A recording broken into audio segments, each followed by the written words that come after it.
Assalamualaikum dan salam sejahtera. Anda bersiaran bersama dengan Nuar Natek TV. Kini saya berada di pintu masuk ke data center di Taman Nusa Bayu.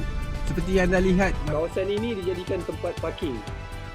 Dan persekitaran kotor dan penuh sampah sarap mungkin datang daripada pekerja pembinaan data center.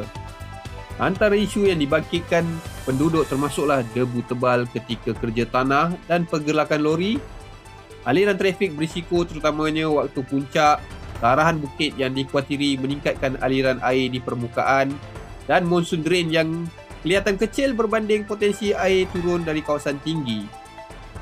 Antara isu terbaru adalah debu tebal. Keadaan ini bukan sekadar mengotorkan rumah dan kereta, tapi juga berpotensi menjejaskan kesihatan, terutamanya kanak-kanak, warga emas dan mereka yang ada asma. Debu biasanya meningkat apabila kerja tanah aktif, cuaca kering dan apabila lorong lori tidak disimbah air dengan water browser.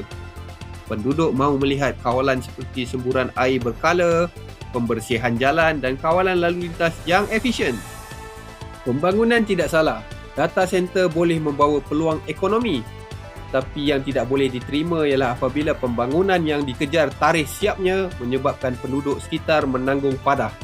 Dari debu, risiko trafik, hinggalah kebimbangan banjir kilat bila hujan lebat. Kepada pihak berkuasa tempatan, tugas tuan-tuan bukan sekadar meluluskan pelan. Tugas tuan-tuan adalah memastikan penguatkuasaan dan pemantauan di tapak benar-benar berlaku. Jangan tunggu sampai berlaku kemalangan, baru datang dengan kenyataan akan siasat. Laporan ini berdasarkan tinjauan di lokasi dan maklum balas penduduk setempat pada 2 Januari 2026. Nuar Natek TV mengalu-alukan komen dan maklum balas serta penjelasan semua pihak berkaitan dengan isu untuk kemaskini laporan.